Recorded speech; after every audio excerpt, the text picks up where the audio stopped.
रानी हम डरीला नवार से,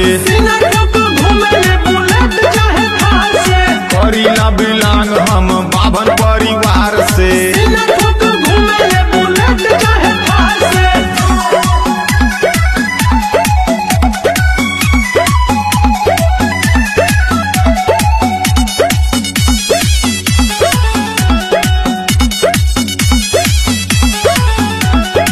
पंडित पूजा पाठ करे, शस्त्र ज्ञान का दाता है, और जो हमसे टकराए मिट्टी में मिल जाता है।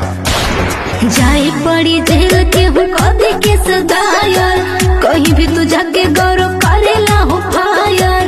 तनी बच के रहल करहो। का बच के रहे रे? ऐ सुन हमरा साथे सुनायक तो जिला या जवार है।